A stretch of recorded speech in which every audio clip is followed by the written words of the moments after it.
Rich Dad and Poor Dad. Chapter-wise summary of book.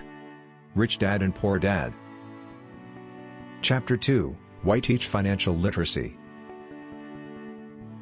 It is not how much money you make. It is how much money you keep.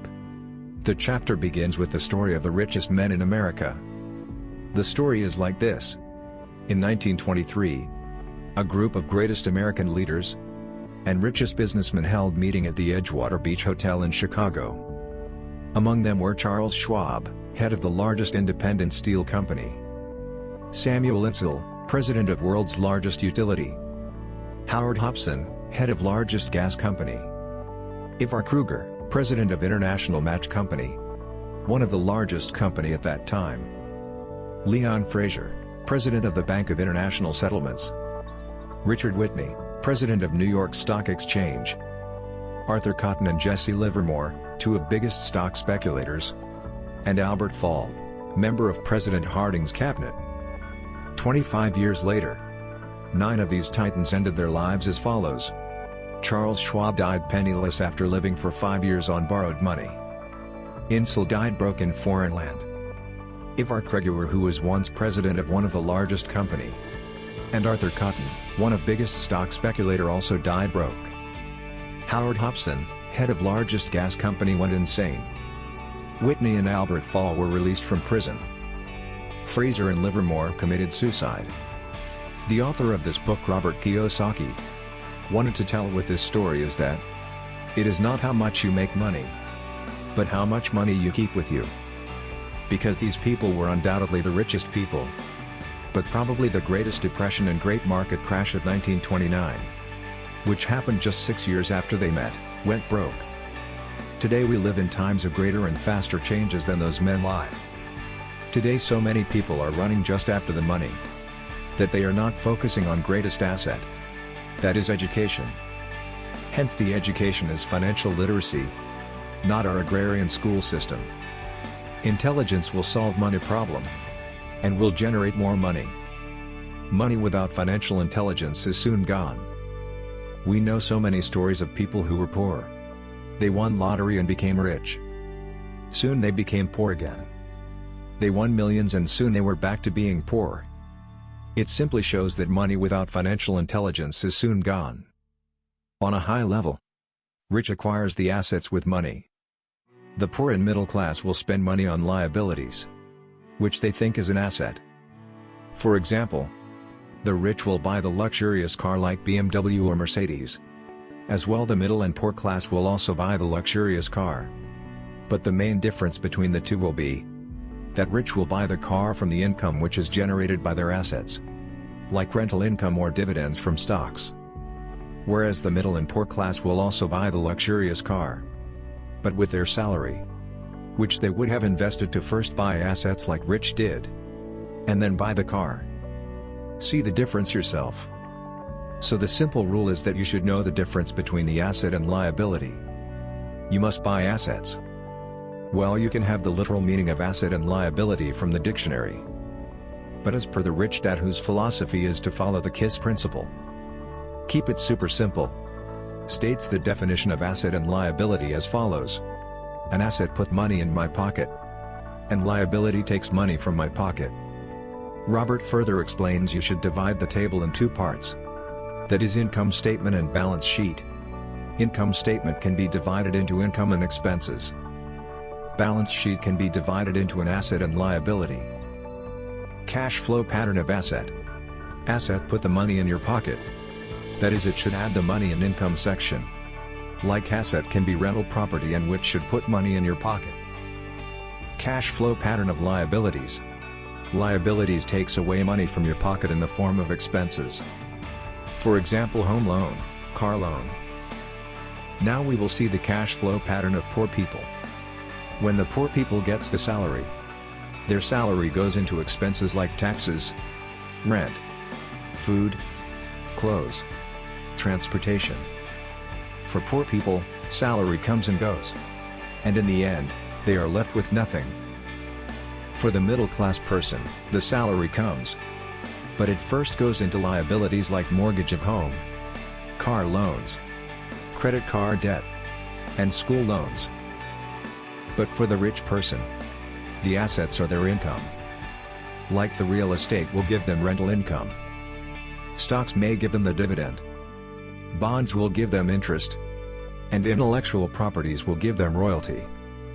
Of course they will also be paying the mortgage, consumer loans, credit card, taxes just like poor and middle class.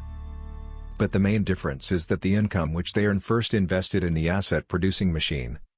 And then they pay it. Again the same quote. It is not how much money you make, but it is how much money you keep. The cash flow pattern for the poor, middle class and rich is the way people spend their money. The increase in cash flow will basically increase their spending.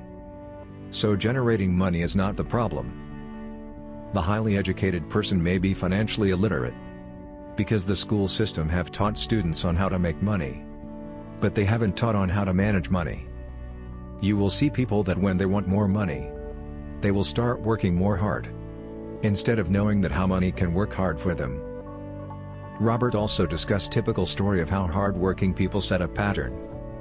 He narrates the story of young couple who are highly educated, decided to save money so that they can buy the home. So they live in an apartment. Soon they have money start building up and they finally decided to buy the house. They bought the house. Now for new house. They need new furniture, new curtains, new appliances to match their house. Needless to mention, soon the money which they have saved is gone. They thought of accumulating more money, for that they start working more hard. During all these, they didn't ask themselves, does working harder will make more sense? Definitely we all know the answer, it will be no. Because they will be spending more and this cycle will continues. Robert also mentions that Japanese were aware of power of three. That is sword, power of jewel, and the mirror. The power of swords means the power of weapons. America have spent trillions of dollars on weapons. That is the reason they are the most powerful nation in the world. The power of jewels means the power of money. Remember the golden rule. He is gold, makes the rule. The third and most important of all is power of mirror, that is self-knowledge. That genius inside you who is well aware of your situations. Most people follows the crowd and they try to do what everyone is doing. People often suggest you to play it safe. This will never give you experience and you may not be able to achieve your full potential. Rich Dad told one more secret, that is, intelligent person hires the people who are more intelligent than himself. The current pattern of school is that you are given the set of rules and procedure, and are asked not to deviate from it. This kills creativity of students. Rich Dad always told Mike and Robert that schools are good for making employees, not the employers. When kids are out of college, they try to get the job. Which is good since people should be trained professionally. But since they are professionally trained on how to make money, instead of on how to manage money, they get pattern called rat race. Main income of middle class is their salary. As the wages increases, the taxes also increases. Needless to mention, the spending also increases since the wages are increased. Middle class treat their home as a primary asset instead of investing in other asset. The pattern is your salary increases, your spending also increases, is the main reason of today's debt-ridden society. Middle class is in constant cycle of paying mortgage, saving money for their kids' college education, paying off their credit card debt. One of more peculiar nature of middle class is also investing in mutual funds since it is safer, because it is so-called diversified. In short, this educated middle class gives into the tune of mutual fund managers and financial planners call of play it safe and avoid risk. The real tragedy of middle class is lack of financial education. They are loaded with liabilities instead of investing in assets which generate income. They are solely depending upon their paychecks. We all know how risky the job is. Suppose if the person is fired from the job, their paycheck is stopped. They don't have anything to fall back on. Soon they will start burning out their savings. The house which they thought was an asset will be standing in front of them and eating them alive. Since the mortgage have to be paid to bank whether you have the job or not. The cars which they have bought on installment will be taking away their night's sleep. Soon the costly things which they bought will be soon looking as liability. The hard-working middle-class people, who worked very hard to make their employers rich, are laid off. The hard-working middle-class people paid the taxes to the fullest. The more they worked hard, the more they were taxed. After that, they work hard at banks for paying off their mortgage payment, credit card debt. After pointing out the problem called rat race, Robert the author also tells the way of getting rid of this rat race. For doing this, first we must be able to distinguish between the asset and liabilities. You must cut down your expenses and start investing in money-generating assets. Robert here introduces one more word called wealth.